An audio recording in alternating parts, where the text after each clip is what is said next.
नमस्कार दोस्तों, स्वागत है आप सभी का हमारे यूट्यूब चैनल ऑब्जेक्टिव सेंटर पर। इस वीडियो में हम लोग देखेंगे electrician CTA entrance exam model paper 2020 का है ये। एग्जाम की दृष्टि से बहुत महत्वपूर्ण क्वेश्चन इसमें रखे गए हैं।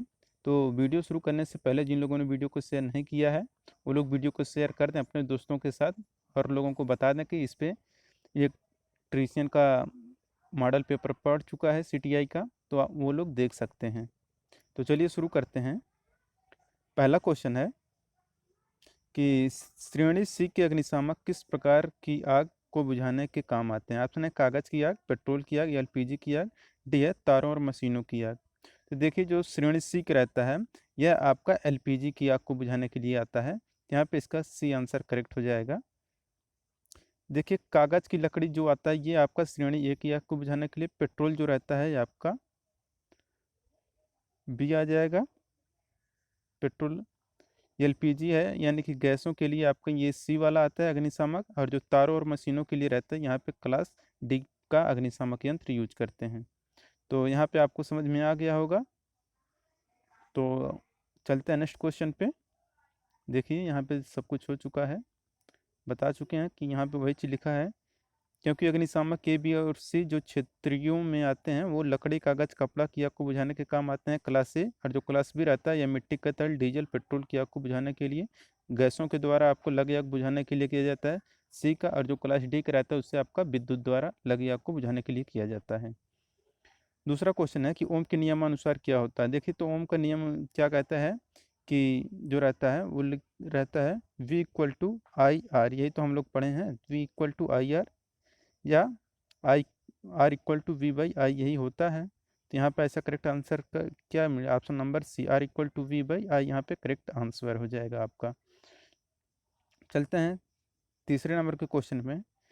सोल्डरिंग आयरन की बिट किस धातु की होती है। ऑप्शन है तांबा, नाइक्रोम, कार्बन और यूरेका। देखिए जो सोल्डरिंग आयरन की जो बिट रहती है यह आपका तांबे की बनाई जाती है।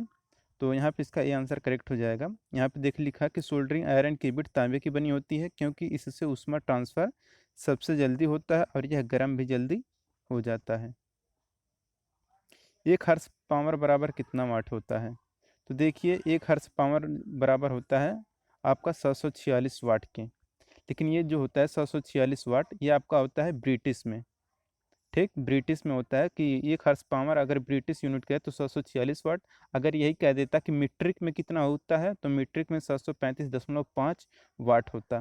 तो यहाँ पे आप लोग क्वेश्चन में कभी कभी पूछ लेता घुमा के, नॉर्मली जो आएगा कि एक हॉर्स पावर कितना होता है तो एक हॉर्स पावर इक्वल टू 746 वाट के होता है, क्योंकि ब्रिटिश है तो ब्रिटिश का ही हम लोग अध्ययन करते हैं यहाँ पे। लेकिन कभी कभी पूछ लिया कि 1 हॉर्स पावर मीट्रिक में कितना होता है तो आपका 735.5 वाट होता है। तो इसे आप लोग याद रखिएगा। पांचवा क्वेश्चन है कि एमसीबी का पूरा नाम क्या है। तो देखिए जो एमसीबी रहता है इसका फुल फॉर्म होता है मिनिएचर सर्किट ब्रेकर। यहाँ पे इसका सी आंसर करेक्ट हो जाएगा कि एमसीबी का पूरा नाम मिनिएचर सर्किट ब्रेकर होता है। जिसका देखिए यहाँ पे लिखा है कि एमसीबी का पूरा नाम मिनिएचर सर्किट ब्रेकर होता है जिसका काम हाई वोल्टेज के कारण बंद होकर विद्युत परिपथ को बंद करना है, जिससे वायरिंग और अप्लायंस को नुकसान नहीं पहुँचता है। छठा क्वेश्चन है चुंबकीय फास्टक क्या है, फाटस्क क्या है। तो चुंबकीय फाटस्क का जो मात्रक होता है, तो ये फाटस्क नहीं है, चुंबकीय फ्लक्स का मात्रक है, ये रहेगा। तो चुंबकीय फ्लक्स का जो मात्रक होता है वो होता है आपका वेबर। चुंबकीय फ्लक्स का मात्रक वेबर होता है। और Newton force Coulomb change Faraday EMF का मात्रक होता है। जो न्यूटन होता है ये आपका फोर्स का है, जो कूलॉम होता है ये आपका चार्ज का होता है, ये चेंज नहीं रहेगा, ये चार्ज का होता है। फैराडे ये जो है आपका ईएमएफ का मात्रक होता है। भारत में मेन सप्लाई की फ्रीक्वेंसी कितनी होती है। तो देखिए जो भारत में मेन सप्लाई की फ्रीक्वेंसी होती है ये आपका 50 हर्ट्ज का रखा जाता है। तो यहाँ पे इसका करेक्ट आंसर हो जाएगा ऑप्शन नंबर बी कि भारत में मेन सप्लाई फ्रीक्वेंसी 50 हर्ट्ज की होती है। आठवां क्वेश्चन है निम्न में से कौन सा एक डायोड है। तो देखिए जो होता है आपका पीएन जंक्शन डायोड, आप पढ़े होंगे पीएन जंक्शन डायोड, पीएन ये आपका ट्रायोड रहता है। लेकिन यहाँ पे डायोड की बात किया है तो डायोड आपका क्या रहेगा, पीएन जंक्शन डायोड आप लोग पढ़े हैं। यहाँ पे इसका सी आंसर करेक्ट हो जाएगा। पीएन एक डायोड है क्योंकि इसकी एक साइड पी टाइप होता है दूसरा एन टाइप होता है। नौवां क्वेश्चन है कि यूरेका तार किससे बनाया जाता है? तो देखिए जो यूरिया का तार रहता है इसमें 60% आपका तांबा रहता है और 40% आपका स्टील रहता है। ये दोनों मिलकर क्या बनाते हैं? आपका यूरिया का तार बनाया जाता है। 11 नंबर क्वेश्चन है, यदि किसी डीसी परिपथ का प्रतिरोध 10 ओम तथा, ये मुझे नहीं रहेगा, ये ओम रहेगा, 10 ओम तथा सप्लाई आपका 20 वोल्ट है, तो धारा का मान कितना होगा? तो देखिए धारा का मान निकालने के लिए हम लोग क्या करते हैं कि आई इक्वल टू क्या होता है, वी बाई आर।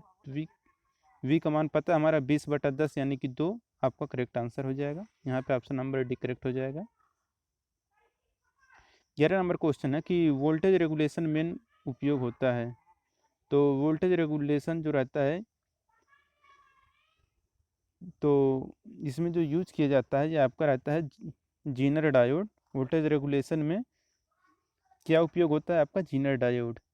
यहाँ पे करेक्ट आंसर है, वोल्टेज रेगुलेशन में आपका जीनर डायोड ही उपयोग किया जाता है, जो कि डायोड का एक काम है।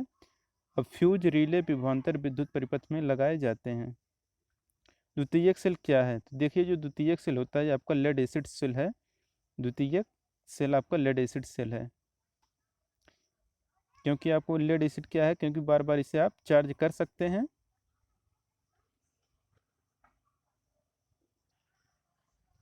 तेरह नंबर क्वेश्चन है कि तांबे का गलनांक कितना होता है? तो देखिए जो तांबे का गलनांक होता है वह आपका 1086 होता है। तांबे का गलनांक मतलब 1086 डिग्री सेल्सियस पे आपका तांबा सॉलिड से लिक्विड स्टेज में आ जाता है। 14 नंबर क्वेश्चन है, इनमें से कौन अचालक पदार्थ है? ऑप्शन अभ्रक, टिन, सीसा और पारा। तो देखिए जो अचालक पदार्थ होता है ये आपका अभ्रक है। अभ्रक है क्योंकि ये विद्युत धारा प्रवाहित नहीं होने देता है, जबकि टिन, पारा और सीसा ये आपके चालक हैं।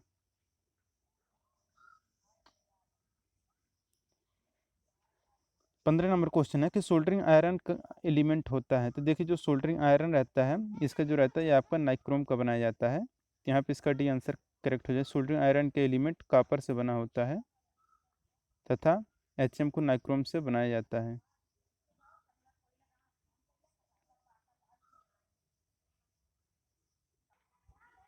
यहाँ पे देखिए दोस्तों, यहाँ पे रहेगा आपका कि सोल्डरिंग आयरन का जो एलिमेंट है यह आपका तांबे का बनाया जाता है। तो यहाँ पे इसका करेक्ट आंसर हो जाए ऑप्शन नंबर 1 कि सोल्डरिंग आयरन एलिमेंट कॉपर का बनाया जाता है तथा एचएम को आपका निकिल से बनाया जाता है।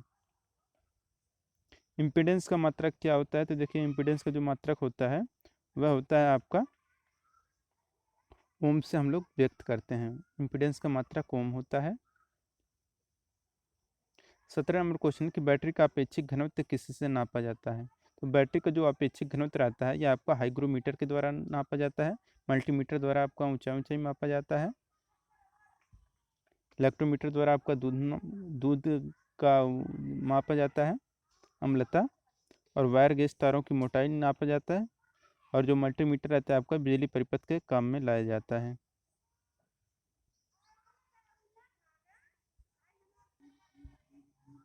18 नंबर क्वेश्चन है कि ट्रांजिस्टर में कितने पीएन जंक्शन होते हैं? तो ट्रांजिस्टर में कितने आपके पीएन जंक्शन होते हैं? तो ट्रांजिस्टर है तो ट्रांजिस्टर में आपके होते हैं 2 पीएन जंक्शन होते हैं। कौन कौन से होते हैं? तो देखिए 2 पीएन जंक्शन होते हैं, एक एनपीएन या पीएनपी के रूप में होते हैं। 19 नंबर क्वेश्चन कि डीसी जनरेटर का कार्य सिद्धांत किस प्रकार करता है? तो देखिए जो डीसी जनरेटर का कार्य सिद्धांत रहता है आपका फैराडे के विद्युत चुम्बकीय प्रेरण के सिद्धांत पर कार्य करता है। तो यहाँ पे इसका बी आंसर करेक्ट हो जाएगा कि फैराडे के विद्युत चुम्बकीय प्रेरण के सिद्धांत पर डीसी जनरेटर कार्य करता है। 20 नंबर क्वेश्चन है कि ट्रांसफार्मर का कार्य सिद्धांत किस पर होता है? तो देखिए जो ट्रांसफार्मर कार्य करता है ये आपका अन्योन्य प्रेरण के सिद्धांत पर कार्य करता है। यहाँ पे इसका सी आंसर सही हो जाएगा, अन्योन्य प्रेरण के सिद्धांत पर ट्रांसफार्मर कार्य करता है।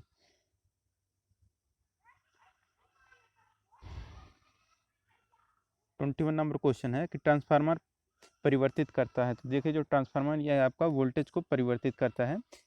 यह स्टेप अप ट्रांसफर और स्टेप डाउन ट्रांसफार्मर दोनों तरह जो रहता है यह आपके प्रकार होते हैं, स्टेप अप ट्रांसफार्मर और स्टेप डाउन ट्रांसफार्मर। ये क्या करता है? वोल्टेज को घटाने बढ़ाने का कार्य करता है। 22 नंबर क्वेश्चन है कि चुंबकीय पदार्थ के बार बार चुंबकित तथा विचुंबकित होने में होने वाली हानि को क्या कहते हैं। तो देखिए, अगर चुंबकीय पदार्थ के बार बार चुंबकित तथा अचुंबकित होने के कारण जो हानि होती है उससे हम लोग हिस्टेरिसिस हानि बोलते हैं। तो यहाँ पे इसका डी आंसर करेक्ट हो जाएगा, हिस्टेरिसिस हानि। देखिए यहाँ पे लिखा है कि इसे हिस्टेरिसिस हानि कहते हैं। The energy cost as heat, इसलिए ट्रांसफार्मर की कोर नैरो हिस्टेरिसिस लूप में बनाई जाती है जिससे कम ऊष्मा की हानि होती है। 23 नंबर क्वेश्चन है, किस मोटर के स्टार्टिंग टार्क अधिक होता है। किस मोटर का स्टार्टिंग टार्क अधिक होता है। तो देखिए, जो आपका डीसी सीरीज मोटर होता है इसका क्या होता है कि स्टार्टिंग टार्क जो होता है वह अधिक होता है। डीसी मोटर की स्टार्टिंग टार्क अधिक होता है क्योंकि इसमें आपका आर्मेचर करंट के स्क्वायर इनटू टार्क है, इसलिए टार्किंग स्टार्टिंग टार्क हाई होता है। आर्मेचर आपका प्रोपोर्शनल होता है करंट स्क्वायर के। 24 नंबर क्वेश्चन है कि डीसी जनरेटर में ब्रश होते हैं। ऑप्शन है कार्बन, अभ्रक, सिलिकॉन और चुंबक। तो डीसी जनरेटर में जो ब्रश होते हैं ये आपके कार्बन के बनाए जाते हैं। तो यहाँ पे इसका करेक्ट आंसर हो जाए option number A, DC generator में ब्रश कार्बन के बने होते हैं जिससे कम्यूटेटर को टूटने से बचाया जा सकता है। 25 नंबर क्वेश्चन है कि ट्रांसफार्मर में इनपुट सप्लाई से संयोजित वाइंडिंग होती है। तो देखिए, जो ट्रांसफार्मर में इनपुट सप्लाई से संयोजित वाइंडिंग जो रहती है वह आपकी प्राइमरी वाइंडिंग रहती है। तो यहाँ पे इसका आंसर से हो जाएगा, ट्रांसफार्मर में प्राइमरी कॉइल को इनपुट सप्लाई से जोड़ा जाता है जिससे सेकंड कॉइल में जो रहता है आपका ईएमएफ उत्पन्न होता है। 26 नंबर क्वेश्चन के फ्यूज कहाँ पर जोड़ा जाता है। तो देखिए, जो फ्यूज रहता है यह आपका फेज और चालक के बीच जोड़ा जाता है। यहाँ पे डी ऑप्शन नहीं दिया गया है, तो वो रहता है आपका फेज, आपका फ्यूज जो रहता है आपका फेज और चालक के बीच में जोड़ा जाता है। यहाँ पे देखिए लिखा है कि फ्यूज जो रहता है फेज और चालक के बीच जोड़ा जाता है। जैसे ही हाई वोल्टेज होती है यह गल जाता है और विद्युत परिपथ क्या हो जाता है, बंद हो जाता है। जब टूट जाएगा तो विद्युत परिपथ बंद हो ही जाएगा। 27 नंबर क्वेश्चन है कि आर्मेचर का प्रतिरोध कितना होता है। तो देखिए, जो आर्मेचर रहता है इसका प्रतिरोध होता है आपका 1 ओम होता है। ये पाई नहीं रहेगा, ये 1 ओम रहेगा। ओम का चिन्ह आपको पता ही होगा। तो ये 1 ओम होता है, आर्मेचर का प्रतिरोध 1 ओम होता है। स्टार्टिंग आर्मेचर स्थिर होता है, इसमें कोई ईएमएफ भी जनरेट नहीं होता है। 28 नंबर क्वेश्चन है कि ट्रांजिस्टर रेडियो के लिए कौन सी सप्लाई चाहिए। तो देखिए, जो ट्रांजिस्टर रेडियो रहता है इसके लिए जो सप्लाई चाहिए होती है वह कम वोल्टेज की डीसी सप्लाई होनी जरूरी होती है। तो यहाँ पे इसका भी आंसर करेक्ट हो जाएगा कि ट्रांजिस्टर रेडियो के लिए कम वोल्टेज डीसी सप्लाई चाहिए क्योंकि ज़्यादा वोल्टेज की ज़रूरत नहीं पड़ती है। 29 नंबर क्वेश्चन है कि वर्कशॉप लाइटिंग के लिए कौन सी प्रकार की वायरिंग पसंद की जाती है। तो वर्कशॉप लाइटिंग के लिए जो वायरिंग पसंद की जाती है वह आपका सरफेस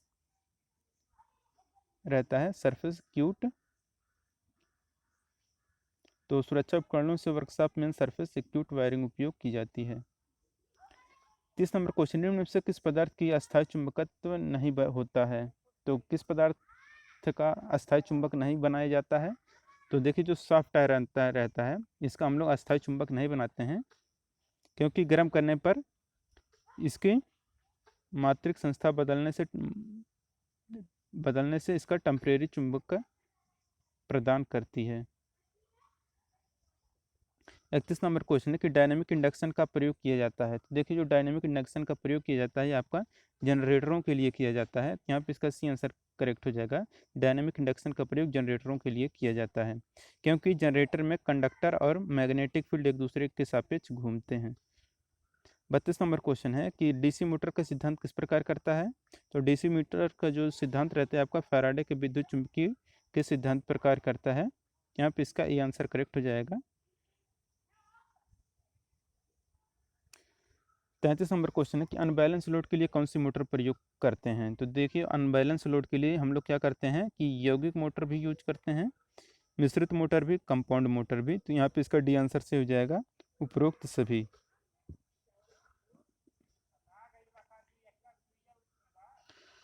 34 नंबर क्वेश्चन है कि फ्लेमिंग के बाएं हाथ के नियम के अनुसार बीच की उंगली क्या दर्शाती है। तो देखिए, फ्लेमिंग के बाएं हाथ के नियम के अनुसार बीच की उंगली आपका जो रहता है यह आपके चुंबकीय चालक के धारा के प्रवाह की दिशा को बताता है। तो यहाँ पे इसका डी आंसर करेक्ट हो जाएगा। जैसा कि यहाँ पे आप लोग देख पा रहे हैं कि ये जो रहता है आपका अंगूठा, ये आपका रहता है थ्रस्ट या मोशन को बताता है या बल को बताता है, समझ लीजिए। ये आपका फील्ड को बताता है, और ये जो रहता है आपका बीच का अंगुली है जो, समझ लीजिए, ये आपको बताता है करंट को बताता है। 35 नंबर क्वेश्चन है कि कंडक्टर में इलेक्ट्रिक करंट का प्रवाह किसके द्वारा होता है। तो कंडक्टर में इलेक्ट्रिक करंट का जो प्रवाह होता है आपका इलेक्ट्रॉन के कारण, ये इलेक्ट्रिक नहीं रहेगा, इलेक्ट्रॉन रहेगा। तो यहाँ पे इसका भी आंसर सही हो जाता, इलेक्ट्रॉन के कारण होता है। कंडक्टर में इलेक्ट्रिक करंट का प्रवाह इलेक्ट्रॉन के द्वारा यानी कि चार्ज के द्वारा होता है। कंडक्टर में बिजली का प्रवाह चार्ज इलेक्ट्रॉन के द्वारा होता है। 36 नंबर क्वेश्चन है कि बिजली प्रेशर को क्या कहा जाता है। तो वोल्टेज को इलेक्ट्रिक प्रेशर भी कहते हैं। यहाँ पे इसका बी आंसर करेक्ट हो जाएगा कि वोल्टेज को इलेक्ट्रिक प्रेशर भी कहा जाता है। ईएमएफ के कारण ही करंट सर्किट में फ्लो करता है।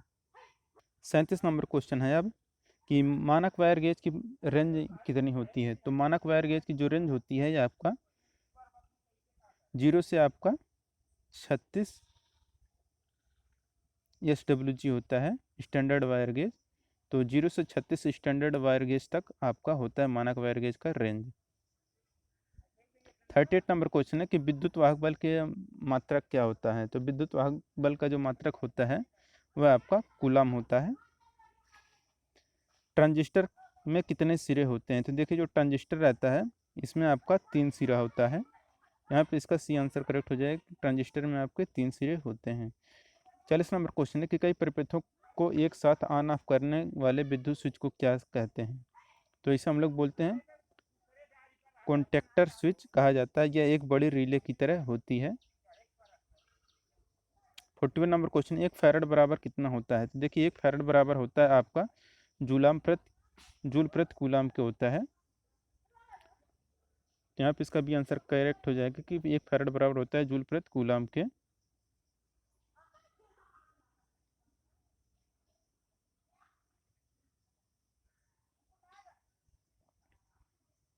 बयालीस नंबर क्वेश्चन है कि रेजिस्टेंस का विलोम क्या होता है, यानी कि प्रतिरोध का विलोम क्या होता है। तो देखिए रेजिस्टेंस का जो विलोम होता है वह आपका कंडक्टेंस होता है। रेजिस्टेंस का विलोम कंडक्टेंस होता है। रेजिस्टेंस का मतलब विद्युत को बहने से रोकना, इसका उल्टा कंडक्टेंस होता है। ट्रांसफार्मर का क्रोड किस पदार्थ का बना होता है। तो देखिए जो ट्रांसफार्मर का क्रोड रहता है यह आपका सिलिकॉन स्टील का बनाया जाता है। यह आपका क्या होता है, सॉफ्ट मैग्नेटिक मटेरियल होता है, और कोरोसिविटी या हाई स्ट्रेसिस लॉस भी कम होता है।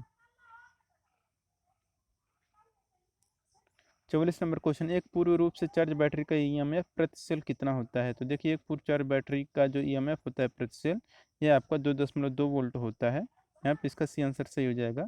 पूर्ण से चार्ज बैटरी का ईएमएफ आपका 2.4 वोल्ट होता है। 45 नंबर क्वेश्चन, निम्न में से किसे उत्पन्न करने के लिए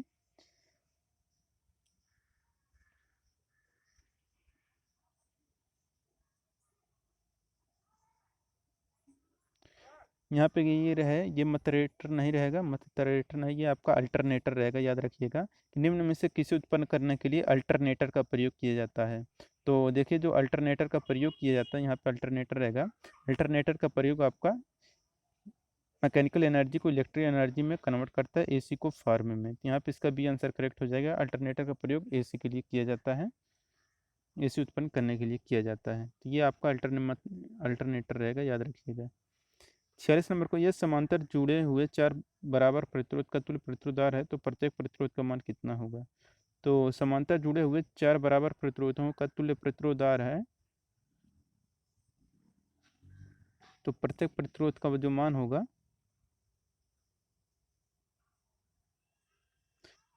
यह आपका 4R के बराबर होगा।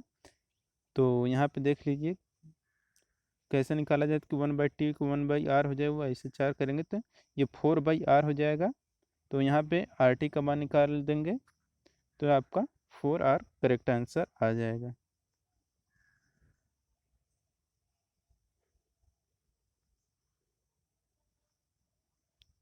47 नंबर क्वेश्चन है, एकल फेज 3 स्टार आपूर्ति मेन उदासीन न्यूट्रल संयोजन के लिए रंग का तार प्रयोग किया जाएगा। तो इसके लिए जो तार यूज किया जाएगा वो आपका काला रहेगा। कि सिंगल फेज 3 तार आपूर्ति मेन उदासीन संयोजन के लिए जो रंग रहेगा वह आपका काला रहेगा।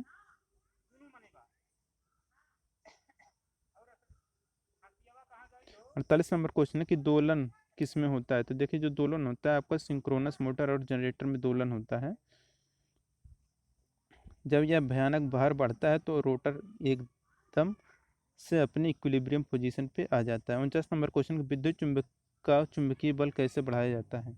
तो विद्युत चुंबक का जो चुंबकीय बल बढ़ाया जाता है आपका धारा बढ़ाकर बढ़ाया जा सकता है, या नंबर ऑफ लूप को भी बढ़ाकर बढ़ाया जा सकता है। 50 नंबर क्वेश्चन है, किसी वितरण ट्रांसफार्मर में आमतौर पर प्राथमिक डट डट डट में और द्वितीयक में जुड़ा होता है। तो ये आपका जुड़ता है कि किसी वितरण ट्रांसफार्मर मेन आमतौर पर प्राथमिक जो रहता है यह आपका डेल्टा से जुड़ता है, और जो द्वितीयक रहता है आपका स्टार कनेक्शन से जोड़ा जाता है। यहाँ पे इसका डी आंसर करेक्ट हो जाएगा। तो दोस्तों, अगर वीडियो पसंद आया हो तो वीडियो को लाइक करिए। अगर आप हमारे चैनल पर नए हैं तो चैनल को सब्सक्राइब करिए। जिन लोगों ने वीडियो को शेयर नहीं किया वो लोग वीडियो को शेयर कर दें। मिलते हैं नेक्स्ट वीडियो के साथ। Thank you.